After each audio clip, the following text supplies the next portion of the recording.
Welcome to 108 news Telugu బులెటిన్ల ముందుగా headlines. పోయిన bike ఆచూకీ తెలియజేసిన ట్రాఫిక్ చాలన, కంగుతిన్న దొంగ. శ్రీశైలంలో డేంజర్ బెల్స్, ఘాట్ రోడ్డు ప్రయాణంలో ప్రమాదం. హైడ్రాకు సపోర్టుగా కొన్నిదల కుటుంబం, షాక్లో మెగా అభిమానులు. కాలీవుడ్లో పవర్ సెంటర్ ఎవరు? జస్టిస్ హేమా కమిటీ సంచలన తీర్పు.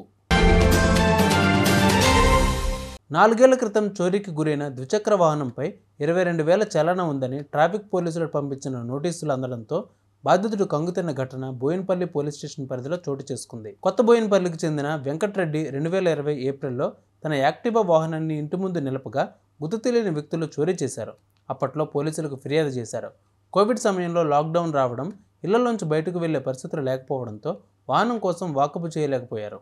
4 ఏళ్ల తర్వాత 66 సార్లు ట్రాఫిక్ నిబంధనలను ఉల్లంఘించినందుకు 22,000 చెల్లించాలంటూ ఇటీవల బాధితునికి పోలీసులు నోటీసులు జారీ చేశారు. దీనితో అతను పోలీసులను ఆశ్రయించి జరిగిన విషయాన్ని చెప్పారు. ట్రాఫిక్ చలానాలు పరిశీలించగా ఆ వాహనం ఎక్కువసార్లు ఓల్డ్ సిటీలో తిరిగినట్లు సమాచారం. వాహనం నడిపిన వాళ్ళు హెల్మెట్ లేకుండా రాంగ్ రూట్లో ప్రయాణించినట్లు తేలింది. వాహనం తన దగ్గర లేనప్పటికీ తనకు నోటీసులు రావడం పట్ల బాధితుడు ఒకంత ఆశ్చర్యం వ్యక్తం చేయడంతో పాటు ఆందోళనకు గురయ్యాడు. ప్రస్తుతం ద్విచక్ర వాహనం విలువ 10,000 రూపాయలు కూడా ఉండదని 22,000 రూపాయల చలనాలు కట్టమని నోటీసులు రావడంతో బాధితుడు దిక్కుతోచిన పరిస్థితిలో ఉన్నట్లు తెలిపాడు. నా vehicle AP10AR 8187 black colour Activa గత 3 సంవత్సరాల క్రితం పోయింది. ఆ రోజు నేను పోలీస్ స్టేషన్లో వచ్చి చెప్తే పోలీసు వాళ్ళు ఏమన్నారంటే, మీరు పార్కింగ్లలో అక్కడిక్కడ ఎత్తుకోమంటే నేను అక్కడిక్కడ ఎత్తుకాను. ఆ లోపల కరోనా వచ్చింది, లాక్డౌన్, బయటికి పోలేకపోయినా. బండి వాల్యూ ఎంతో ఉంటుంది, 10-20 ఉంటుంది, కానీ వదిలేసేసిన బండి. తీరా ఇప్పుడు వచ్చేసరికి నాకు పోలీసు వాళ్ళు 28 చాలాన్ ఉందని చెప్పేసి చాలాన్ కట్టమని పంపించారు. సరే, ఇప్పటికైనా కానీ నా పేరు మీద కనీసం FIR అయినా బుక్ చేస్తే రేపు ఫ్యూచర్లో ఇంకా ఏదైనా జరుగుతాయని నా మీదకి వస్తుంది. కాబట్టి మీరు దయచేసి నా బండి పోయింది కొంచెం రికార్డ్ చేసుకొని నా బండికి ఇప్పిస్తారని ప్రార్థిస్తాను. దాన్ని కూడా ఎవరైతే ఎత్తుకెళ్ళారో వారి దగ్గర కట్టిస్తే బాగుంటుందని నా మనవి సార్.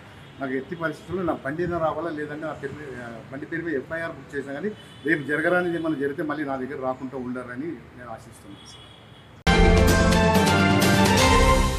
భారీ వర్షాలు కురుస్తున్న నేపథ్యంలో శ్రీశైలం వైపు వెళ్లొద్దని నాగర్ కర్నూలు పోలీసులు హెచ్చరించారు. భారీ వర్షాలకు శ్రీశైలం ఘాట్ రోడ్డులో ఇబ్బందులు ఎదురవుతాయని, అందుకే ఆ మార్గంలో ప్రయాణించొద్దని నాగర్ కర్నూలు SP గైక్వాడ్ సూచించారు. మరోవైపు శ్రీశైలంలో భారీ వర్షాలు కురుస్తున్నాయి. నల్లమల కొండల మీద నుండి ప్రమాదకర స్థాయిలో వరద నీరు వస్తోంది.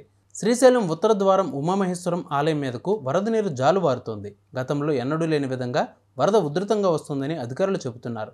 నాగర్ కర్నూలు జిల్లా నాగనూలు వాగులో కొట్టుకుపోయి చిక్కుకున్న వ్యక్తిని పోలీసులు సాహసోపేతంగా కాపాడారు. సంచలనంగా మారిన హైడ్రాకు జనసేన నేత నటుడు నాగబాబు మద్దతు పలికారు. వర్షాలకు తూములు తెగిపోయి చెరువులు నాలాలు ఉప్పొంగిపోయి అపార్ట్మెంట్లో కూడా నీళ్లు రావడం మనం చూస్తున్నాం. దీనికి ప్రజలు ప్రాణాలు కోల్పోవడం బాధాకరం. వీటికి ముఖ్య కారణం చెరువులను ఆక్రమించి నిర్మాణాలను చేయడమే. దీనికి నివారణగా సీఎం రేవంత్ ధైర్యంగా హైడ్రా కాన్సెప్ట్ తీసుకువచ్చారు. దీనికి అందరూ సపోర్ట్ చేయాలంటూ నాగబాబు ట్వీట్ చేశారు. కాలీవుడ్లో పవర్ సెంటర్ అంటూ ఏం లేదని నటుడు మమ్మట్టి అన్నారు. జస్టిస్ హేమా కమిటీ నివేదికపై ఆర్టిస్టుల సంఘం స్పందించే వరకు తాను ఎదురు చూస్తున్నట్లు పేర్కొన్నారు.